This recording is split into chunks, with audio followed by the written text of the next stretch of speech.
Bogus ఓట్లు ఏ రోజు పోతే ఆ రోజు అసదుద్దీన్ స్టోరీ ఫినిష్. ఆ మాధవీలత కంటెస్ట్ చేసినప్పుడు నాకు ప్రెస్ వాడు అడిగినారు, మాధవీలత బీజేపీ క్యాండిడేట్ గట్టిగా ఫైట్ చేస్తున్నది, గెలుస్తుంది, ఇంపాసిబుల్, నరేంద్ర మోదీ కూడా హైదరాబాద్ వస్తే ఓడిపోతాడు, బోగస్ ఓట్లు తీయాలి. 22 lakhs లో 6,52,000 బోగస్ ఓట్లు ఉన్నాయి సార్. మీరు ఆన్ రికార్డ్ చెప్తున్నారు సార్ ఈ మాట. ఆన్ రికార్డ్ ప్రూఫ్ లతో ఇచ్చిన. మరి ఎలక్షన్ కమిషన్ దగ్గర పోవచ్చు కదా, ఈ ఎవిడెన్స్ తీసుకోపోయి. 100% ఎలక్షన్ కమిషన్ పోవాలి, కానీ మేము ప్రూఫ్లు లాస్ట్ మినిట్ లో ఇచ్చినాం కాబట్టి, నోటిఫికేషన్ వచ్చింది కాబట్టి ఉట్టి 50 to 60,000 డిలీట్ అయినాయి, 6 లక్షలు అట్లనే ఉండిపోయినాయి. సో ఏ రోజు ఆ బోగస్ ఓట్లు పోతాయి అప్పుడే ఎంఐఎం పార్టీ అసదుద్దీన్ పీక్తారు, లేకుంటే వాళ్ళకు తీయలేరు. వాళ్ళు ఎప్పుడు ఏ గవర్నమెంట్ వాళ్ళ దగ్గర వచ్చేస్తారు, సింపుల్. ఇప్పుడు మా గవర్నమెంట్ వచ్చింది, మా దగ్గర వచ్చేసినారు. ఇప్పుడు మీరు తీపియొచ్చు బోగస్ ఓట్లు. నేను 100% తీపిస్తా, 100% తీపిస్తా, సింపుల్.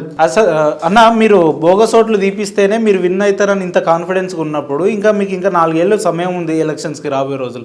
ఈ 4 ఏళ్లలో ఒక్క బోగస్ ఓట్లు లేకుండా స్థానిక నియోజకవర్గంలో మీరు చేయొచ్చు కదా అట్లా. 100% చేస్తా. నేను ముఖ్యమంత్రితో మాట్లాడినా, ముఖ్యమంత్రి ఎంపీ ఎలక్షన్స్ తర్వాత మాట్లాడదామన్నారు. ఎంపీ ఎలక్షన్స్ అయిపోయినాయి, రిజల్ట్ వచ్చినాయి, స్టోరీ ఫినిష్ అయింది. ఇది కొత్త స్టోరీ మొదలు అవుతుంది 100%. నేను నా జీవితం అంకితం చేసిన fair, free, transparent election, safe democracy అని. లంగా దొంగ ఓట్లతో గెలవద్దు, రియల్ ఓట్స్తో గెలవాలి, జెన్యున్ ఓట్స్తో గెలవాలి. నా పోరాటం కంటిన్యూ ఉంటుంది.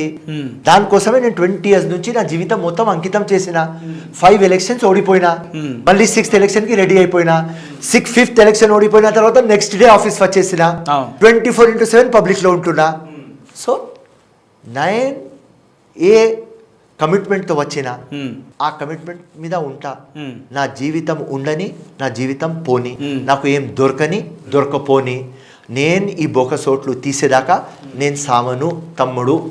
ఈ పోస్టులు హోదాలు చిన్నది ఫిరోజ్ ఖాన్ కి, పబ్లిక్ మ్యాన్, పబ్లిక్ లో పోతా తీసుకువస్తా. అన్న సార్వత్రిక ఎన్నికల్లో నేను మీ ఒక విజువల్ చూసిన, తప్పకుండా కాంగ్రెస్ గవర్నమెంట్ వస్తుంది, రేవంత్ రెడ్డి గారు ముఖ్యమంత్రి అవుతారు, రేవంత్ రెడ్డి గారి క్యాబినెట్ లో నేను ఒక హోమ్ మినిస్టర్ అయిన తర్వాత వీళ్ళందరి పని చెప్తా అని చెప్పారు. ఇప్పుడు హోమ్ మినిస్టర్ కాదు కదా, ఇప్పుడు తిరిగేసి కొడితే కనీసం అసెంబ్లీ గేట్ దగ్గర కూడా వెళ్ళలేని పరిస్థితులలో ఫిరోజ్ భాయ్ ఉన్నాడు అని అంటే ఇక్కడ వ్యత్యాసం ఎక్కడ అనుకోవచ్చు? 100% నేను ఓడిపోయినా, రేవంత్ రెడ్డి గెలిచినాడు, పార్టీకి పవర్ లో తీసుకువచ్చినాడు, 100% ఆయన ముఖ్యమంత్రి అయినాడు. ఆయన ఫిరోజ్ భాయ్ ఎక్కడ? విను ఆయన చేసినాడు, దొరికింది.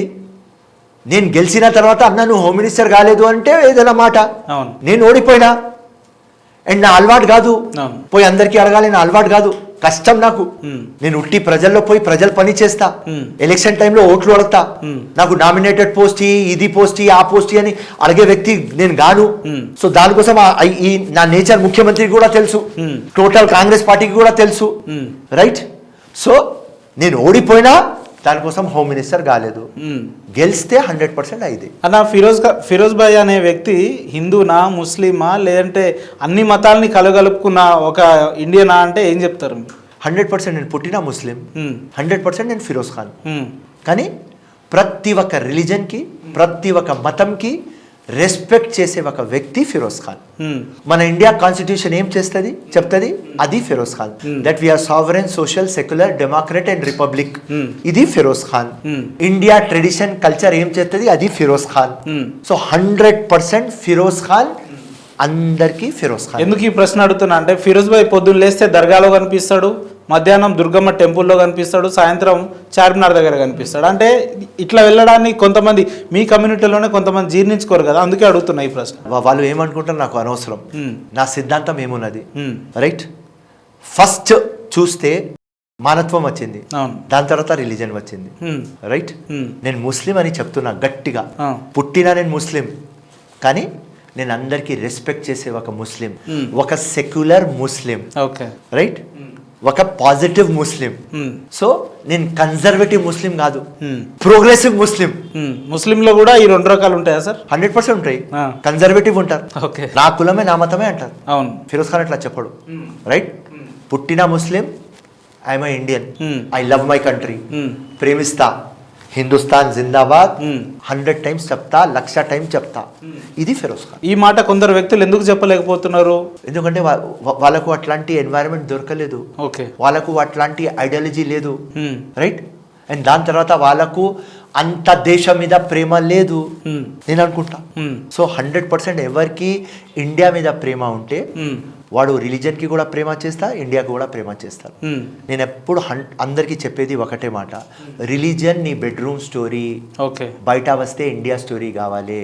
నేను ఇంట్లో ఉంటే ఖురాన్ స్టోరీ, నేను బయట వచ్చిన తర్వాత కాన్స్టిట్యూషన్ స్టోరీ.